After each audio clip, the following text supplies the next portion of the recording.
hommes se sont déjà posé la question si la taille de leur sexe était normale.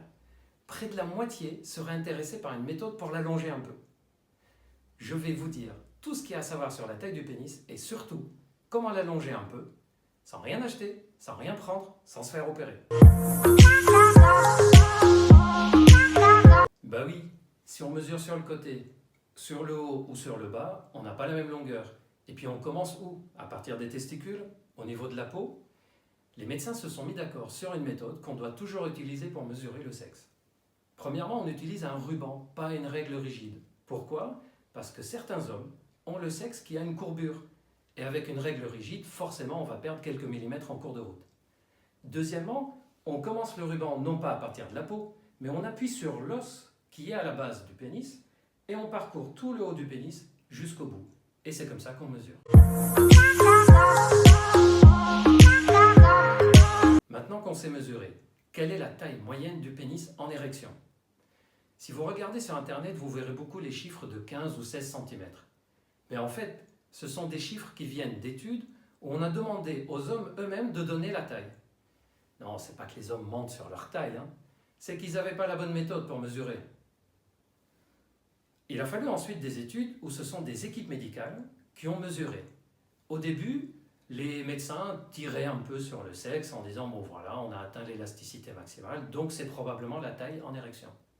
Mais ce n'était pas très précis. Heureusement, on a 3 études où des médecins ont mesuré des sexes en érection. Que nous disent ces études? 3 choses. Premièrement, la taille moyenne d'un sexe en érection est aux alentours de 13 cm, avec 2-3 cm en plus ou en moins pour certains. Il faut retenir que jusqu'à 10 cm, on considère qu'il n'y a pas d'anomalie médicale.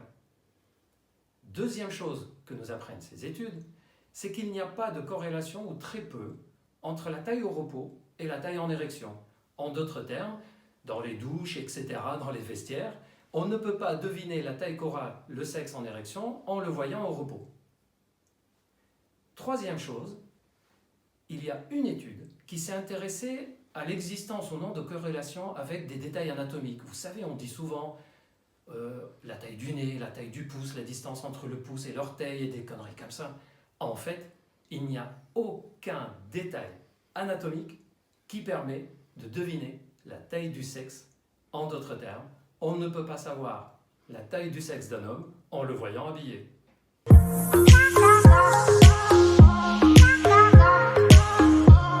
Oui, on peut essayer d'allonger un peu la taille du sexe. Et les conseils que je vais vous donner peuvent s'appliquer à des hommes qui ont des problèmes de santé qui font que le sexe rétrécit un peu, ou à des hommes qui souhaitent simplement allonger un minimum leur pénis. Premier conseil, essayez de tirer le pénis vers l'extérieur. Vous avez sûrement vu qu'il y a plein d'appareils vendus sous le nom de développeur, pompe à vide, vacuum. Il y a aussi des appareils vendus aux États-Unis où on met des anneaux sur le sexe avec une barre qui tire pour essayer de l'allonger. Mais en fait, vous pouvez le faire sans rien acheter. Regardez.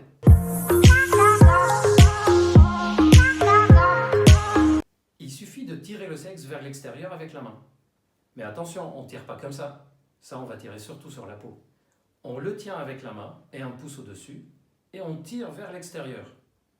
Surtout, on maintient pas 2-3 minutes, pas un coup sec et on arrête. On maintient cette tension pendant au minimum 15-20 minutes. Et plus on va le faire, plus on va tirer sur les ligaments qui maintiennent le pénis à l'intérieur. C'est un peu comme si on assouplissait une articulation dans notre corps. Et plus vous allez tirer dessus, plus il va être souple dans sa fixation sur les ligaments, et plus le sexe va être à l'extérieur plus qu'à l'intérieur.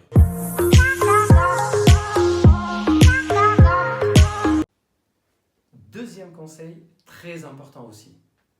Perdre du ventre si vous en avez. J'ai pas dit perdre du poids, perdre du ventre, le tour de taille. Pourquoi? C'est logique. Si vous avez un peu de graisse au niveau du ventre, forcément que la graisse va faire avancer la peau et vous allez avoir une partie de votre sexe qui ne se voit pas.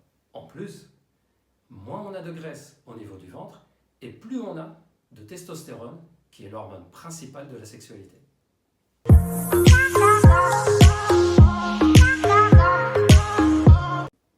Et pour finir, Quelques conseils que beaucoup d'entre vous connaissent, mais ça vaut le coup de les rappeler. Par exemple, on peut raser les poils sur le pubis. Naturellement, ça ne va pas allonger le sexe, mais ça fera un petit effet visuel où on verra un peu plus le pénis avec une vue panoramique. Et bien sûr, évitez le froid et le stress. Tout le monde sait que si on est stressé ou si on a froid, ça rentre.